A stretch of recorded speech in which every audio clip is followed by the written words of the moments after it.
はいどうも、ゴッツチャンネル GT ワークのゴッツです。私よくいろいろなポータブル電源の測定やってるんですけど、最近高速充電や長寿命っていう性能が意外と普通になってきて、製品同士の差別化が難しくなってきてるのかなって思います。そんな中、デザインで差別化を図ってきている製品が出てきているみたいですので、今回はそんな機種を使ってみたいと思います。でもちろんただ使ってみるだけじゃ面白くないので、いつも通り実用量や充電速度、電気の波形や騒音なんかもいろいろ測定してみたいと思います。で、今回使ってみる機種や測定に使っている機器なんかは下の概要欄に詳細載せておきますので、興味がある方いらっしゃいましたら見てみてください。で、デザインかっこいいけど性能スカスカっていう製品も多いんですけども、これはどうですかね。で、今回測定してみるのがこれ、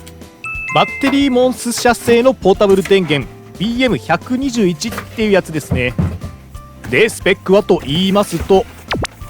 容量が 1050W 時、定格出力が 1200W、 最大瞬間出力が 2000W、 バッテリーの種類はリン酸鉄リチウムイオンバッテリー、充放電サイクルは約6500回以上、これ容量 50% 維持の時ですね。で、ソーラー発電の入力が 500W で、サイズが 370×230×261mm、 重量は約 14kg っていう風になってます。で、まずパッと目につくのが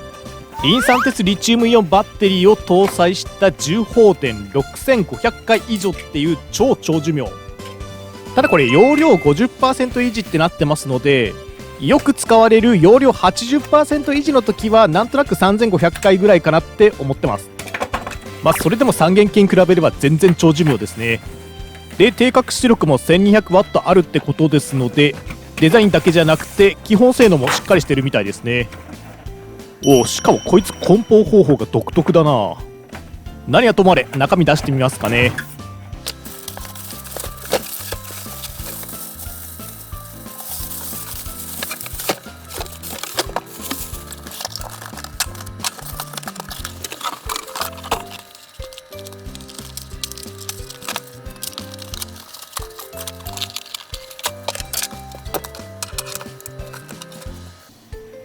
で、中身出すとこんな感じですね。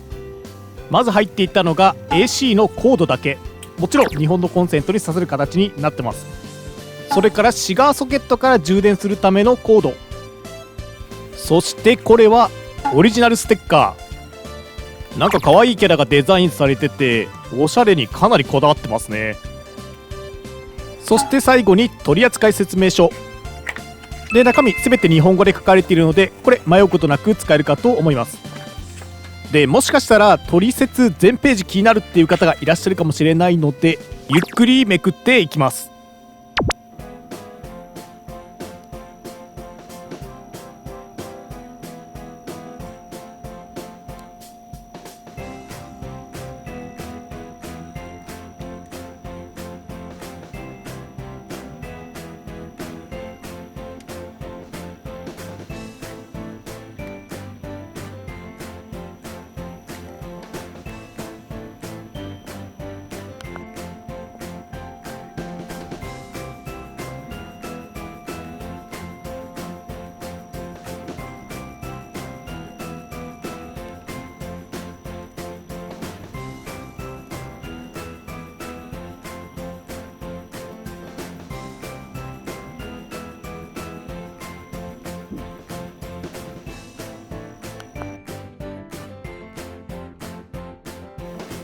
では早速本体見ていくんですけども、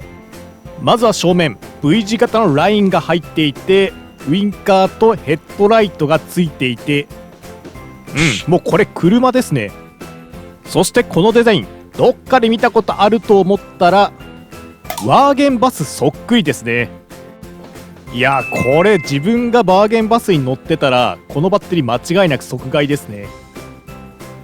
というわけで正面はデザインオンリーで特に何もなくて、側面を見てみますと、ここに操作パネルが装着されてます。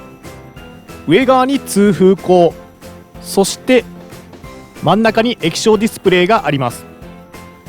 で中央の数字がバッテリーの残量で、右上の数字が出力電力、左が入力電力っていう風になっています。で画面の右に行くと、はい、USB Type-C が3口、それから画面の今度こっち側に行くと、はい、左側に Type-A 形状が3口あります。そして下の方に行くと、はい、AC100V が3口ついています。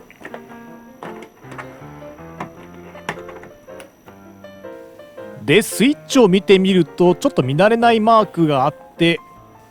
あ、これ何かと思ったら車のハイビームマークだな。お、ということはこれを押すと、はいはい、正面のヘッドライトがめっちゃ光ってますね。芸が細かい。でこれボタンを押すたびに点灯、 SOS 点滅、オフの順に切り替わるようになってます。で次は裏側を見てみると、はい、何もなくてすっきりしたデザインになってます。で反対側の側面見てみますと、はい、上側に通風口があって、真ん中に DC12V のシガーソケット、そして左下に AC100V の入力と右側に DC の入力がついてます。そして上側を見てみると、はい、若干斜めになってますけども、おおよそフラットな形状ですね。で真ん中にはワイヤレス充電のマークついてます。そして可動式のハンドルがついていて、これ完全に邪魔にならないところまで動かすことできるのでいいですね。でハンドル自体もステンレス製らしいのでかなり頑丈でしっかりしてますね。でこいつ表面ツルツルのピカピカなんですけど、これ業界用語でテカ面って呼ばれていて、フローマークやウェルドライン、ヒケなんかが目立ちやすくて、金型で部品作るときにそれなりに苦労します。そんな苦労してまでこの部品使ってるってことはやっぱり相当デザインにこだわりありますね。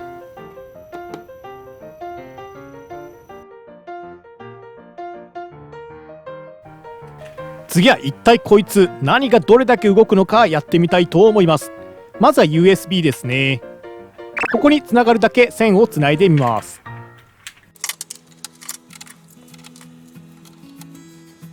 まずは USB Type-C をスマホに接続して、はい、充電できてますね。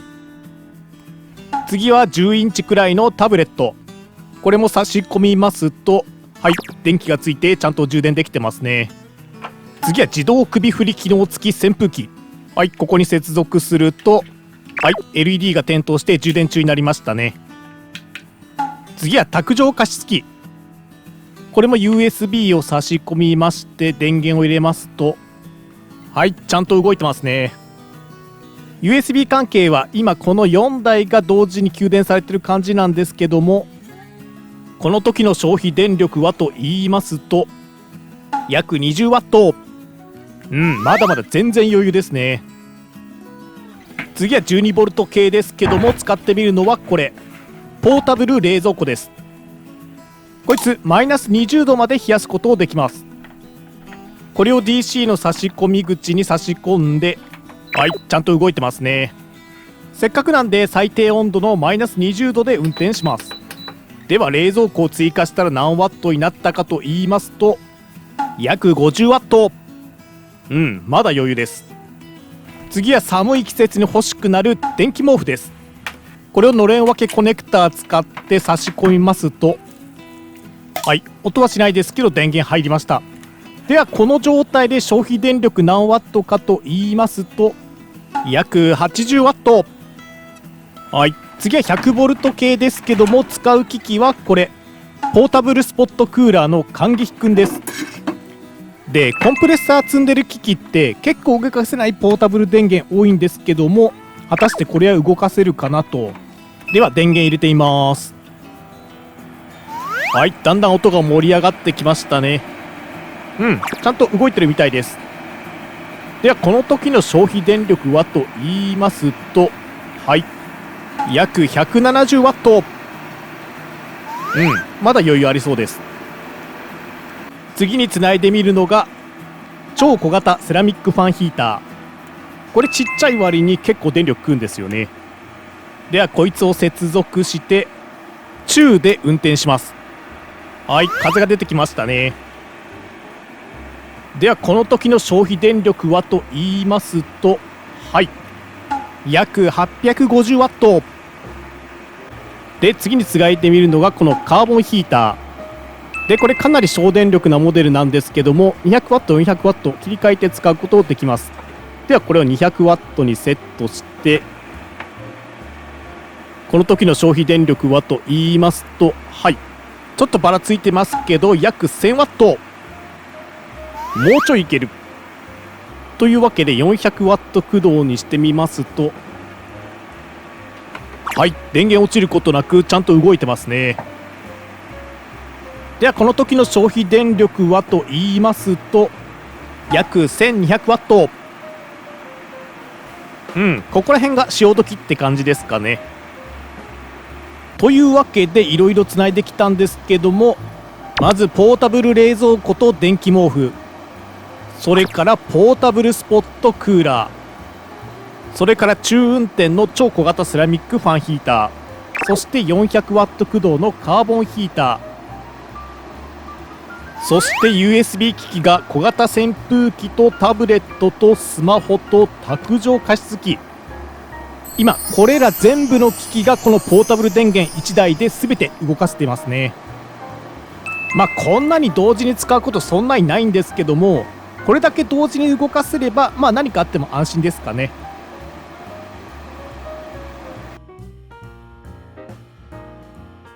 次は騒音測定してみたいと思います。今ほぼフルパワーの1200ワットで動いてるんですけども、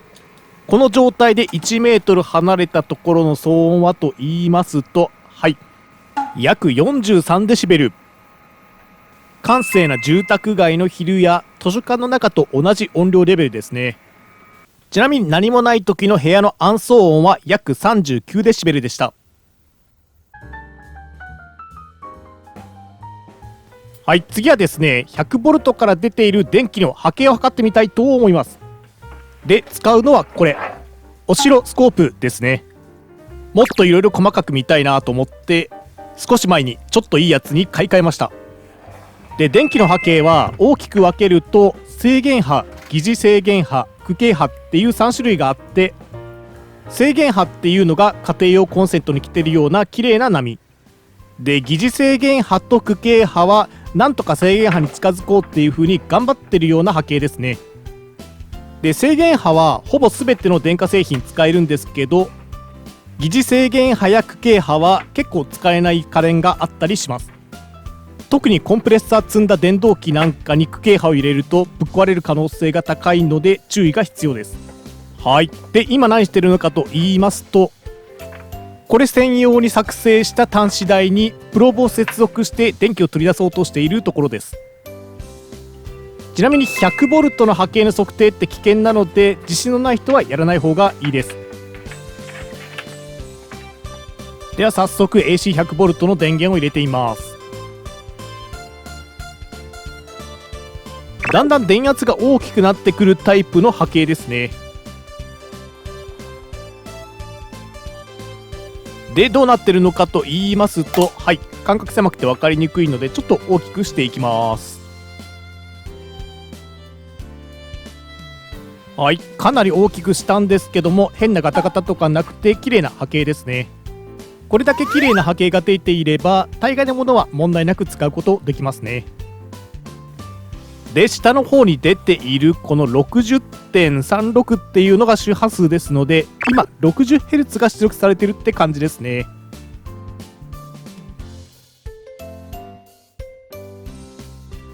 はい、次はこの AC100V から出力されている周波数を切り替えたいと思います。で、切り替え方は簡単。主電源と AC ボタンを長押しします。はい、今画面の表示が 50Hz に切り替わりましたね。で、オシロスコープの方の波形も、はい、ちゃんと 50Hz に切り替わってますね。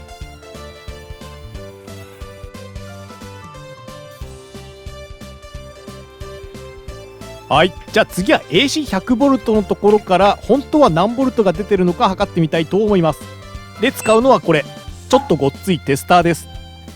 これを挿して測ってみますと、はい、ほぼ 100V ぴったり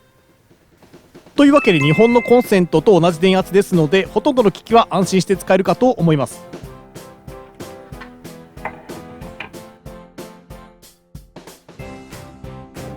はい、では次は DC12V 系の実用量がどれだけあるのか測定してみたいと思います。で、使うのはこれ、電力量計です。で、電力を消費する機器は何かと言いますと、はい、ポータブル冷蔵庫です。では配線を接続して、今の測定状態はと言いますと、約 13.1V くらいで 32W 程度消費しています。では時間を置いて見ていくんですけども、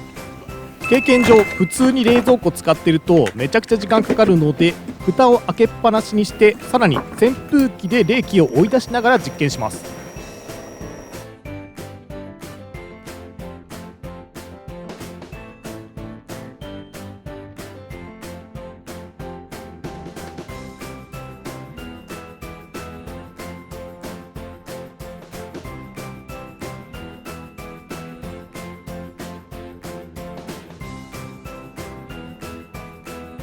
はい、結構時間経ったんですけども、どうなってるのかと言いますと、冷蔵庫は停止して本体も 0% になってますね。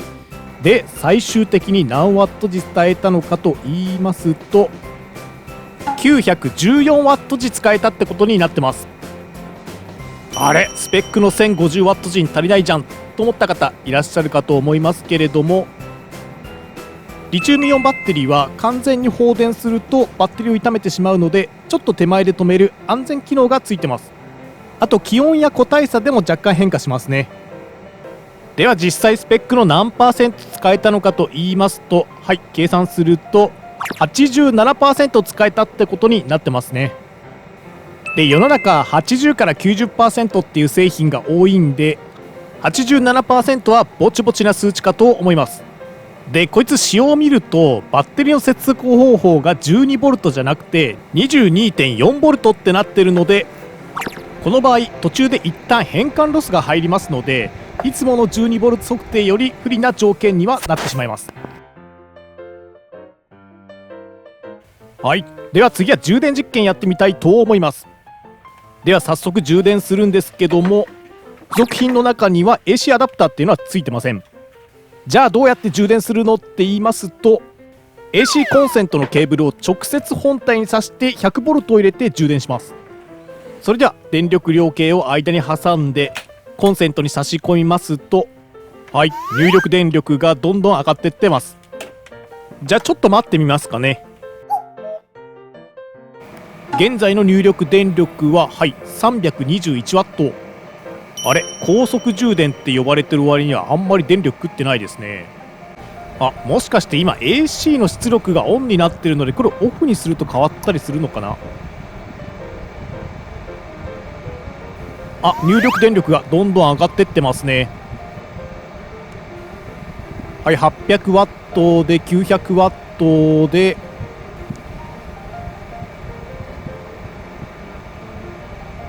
はい、1000W 超えてきましたね。というわけでこいつ充電するときは AC をオフにしとかないと高速充電にならないみたいですね。それではこのまま時間を置いて見ていきたいと思います。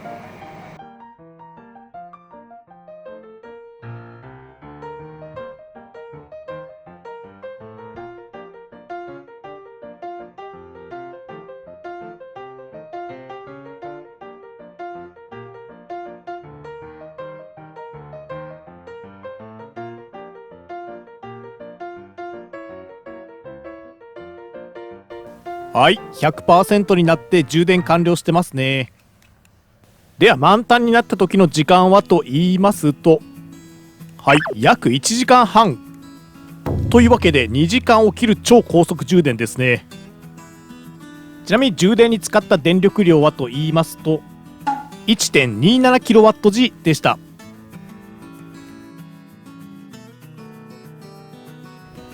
はい、次は AC100V の実用量測定してみたいと思います。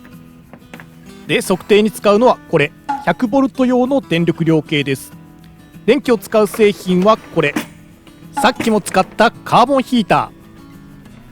ーではこいつを 200W で稼働します。で実際何ワット消費しているのかと言いますと、本体では約 193W、 電力量計では 191W って大体同じですね。ではこのまま時間を置いて見ていきましょう。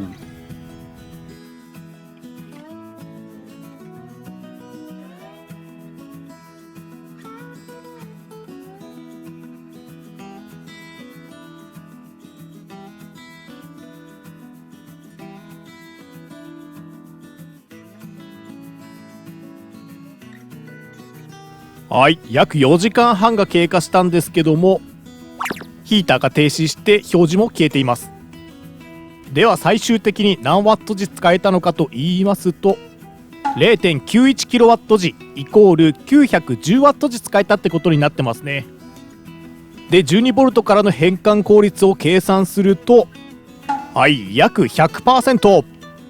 でこれなんで 100% 超えてるのかと言いますと、12V 系でバッテリーを組んでないものは 12V 変換時にも変換ロスが発生しているので、 12V の変換効率が悪くて 100V の変換効率がいいとこういう結果が出てきます。ちなみに交渉スペックから 100V 直への変換効率は計算すると約 87% でした。ちなみにこの数値、世の中では60から 80% っていう製品が多いんで、87% はかなりいい数値かと思います。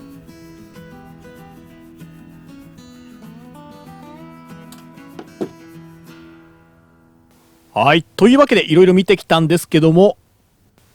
こいつデザインがおしゃれなだけじゃなくて性能もかなりしっかりしてますね。実用量もしっかり入っていて 100V 系の変換効率も高い。そして1時間半で満充電できるっていう高速充電もなかなかですね。ただおしゃれに凝った分若干重量が増えてるような気もしますけども、ここまで尖ったデザインなんでそこら辺は気にしないことにしますかね。というわけで、他の人が持っていないおしゃれなデザインだけど実用量や性能もしっかりしているポータブル電源が欲しい人、あとワーゲンバスに乗っている人、それから超長寿命のリン酸鉄リチウムイオンの特性を生かして卒フィットや防災の備えに持っておきたいっていう人にはぴったりかと思います。で販売情報やお得なキャンペーン情報なんかが入りましたら下の概要欄でお知らせしたいと思いますので、気になる方いらっしゃいましたらちょいちょい覗いてみてみてください。はい、これからもですねこの続きとか他にもいろいろ面白いものを作っていこうと思いますので、もしよかったらチャンネル登録の方よろしくお願いします。あといいねボタン、これだけがね動画を作る上で唯一の心の支えになりますので、ぜひよろしくお願いします。あとインスタ、ツイッター、サブチャンネルもやってますのでよかったら覗いてみてください。それではゴッチチャンネル GT ワークでした。